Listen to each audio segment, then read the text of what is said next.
That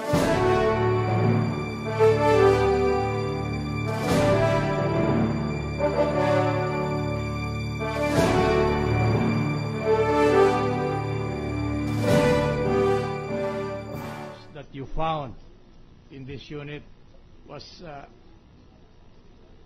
inventoried or listed? For instance, what is the extent of the damage and so on, and which part of the unit was damaged? Well, I just consulted some of the people in our technical team, and they came up with an estimate, and the estimate was around 5 million, or maybe even more than that. So that even if it was bought by anybody else, he would have spent the same. Yes, amount. sir. Either we redo it ourselves and spend the same amount. Either we redo it ourselves and spend the same amount or even more, or find a buyer that would be willing to get to buy it as it was.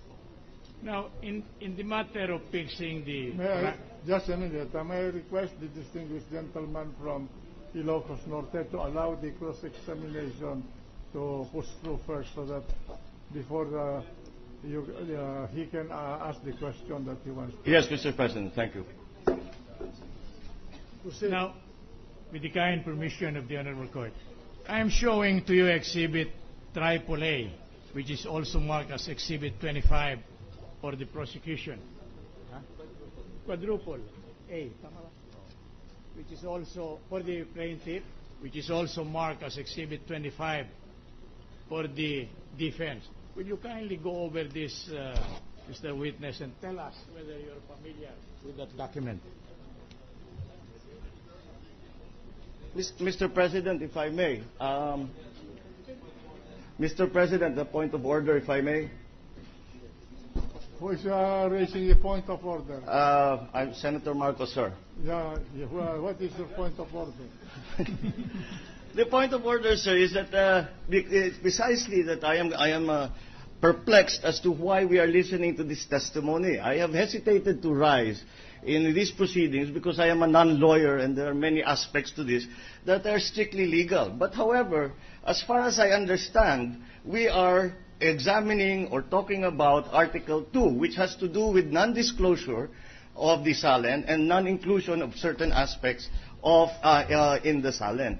I cannot make the connection between the testimony that we are hearing today and have heard yesterday and how it impacts upon how we decide whether or not the SALN was disclosed or was inaccurate.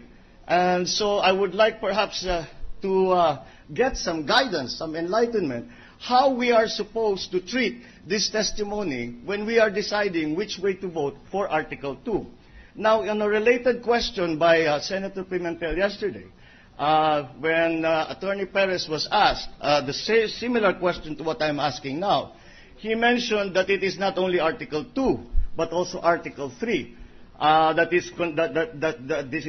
this testimony refers to. But I looked at Article 3, Mr. President, and all Article 3 talks about is the flip-flopping of the Supreme Court on the issue of the cityhood of 16 cities. I cannot figure out how the discount and what the reasons the change in price and what the reasons those changes were made from impact upon the issue of Article 2, which is non-disclosure of the SALN and non-inclusion of the SALN. So perhaps the defense can help me here, because as I said, maybe my lack of legal training is showing through. But yes, I hope you can enlighten me. Gladly, Your Honor. Yes. I'm sorry, the counsel for the prosecution.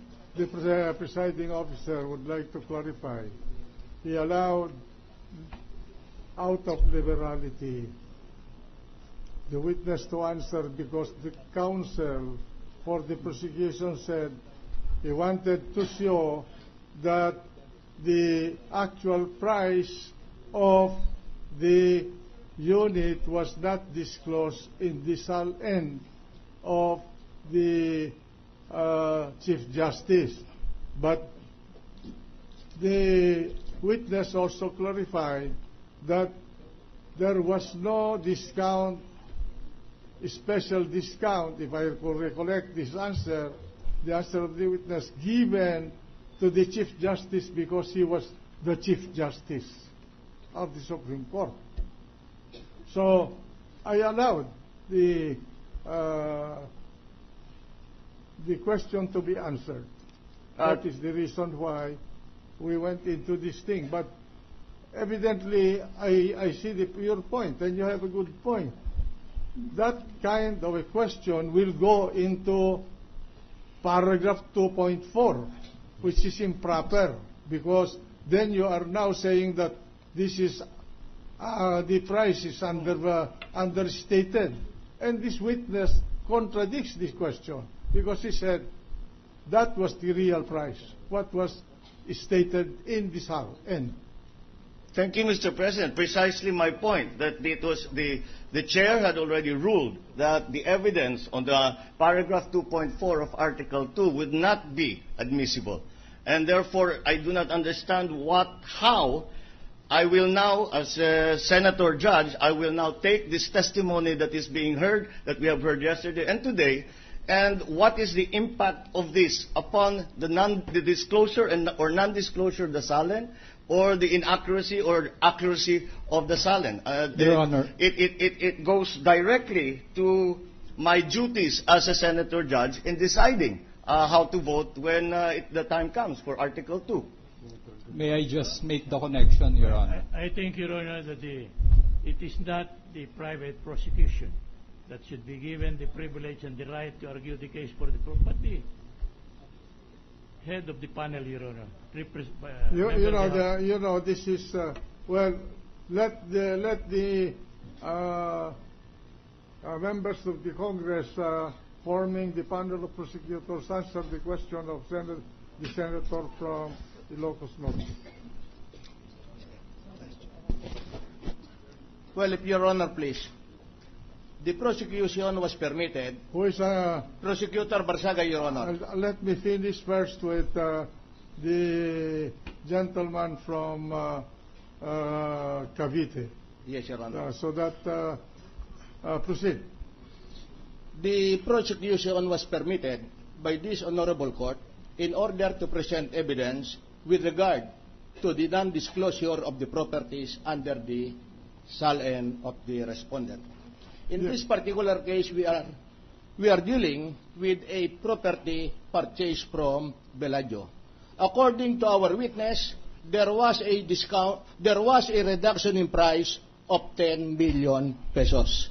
There is also a statement, Your Honor, that the respondent has to shoulder 5 million pesos for the repair of the unit. Insofar as that 5 million pesos is concerned, Your Honor, that would be an improvement insofar as the property is concerned, and therefore, normally, it should be included as an added value to the property. Moreover, Your Honor, the SALN also indicates not only the real properties, but also the personal properties such as cash. And therefore, we would like to find out whether or not the SALN as submitted by the Chief Justice includes the necessary amount of cash to answer for the improvements or for the repair of 5 million pesos. And therefore, any evidence, insofar as this issue is concerned, is within the issue permitted by this honorable court pertaining to SALN. That's as may be, Your Honor, but again, we have spent, again, as the good lady from Taguig has brought up, we have spent a good amount of time talking about the discount, the reduction in price. What does this have to do with non-disclosure or non-inclusion in the SALN? Now, all the other points that the good gentleman has made are well taken, but that's not what has been discussed here. What we are discussing is something else entirely. I hope you can enlighten me, because it goes directly, as I said, to our duties as senator judges when we have to decide how does this testimony impact upon the situation as you are trying to explain it to us. May I request that we limit ourselves to the 2-minute rule so that we will not prolong the proceeding. The gentleman from Iloilo.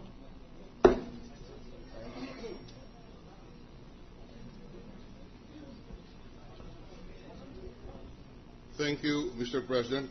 We just wish to put into the record some of our views in an effort to clarify the questions raised by the gentleman from Ilocos Norte.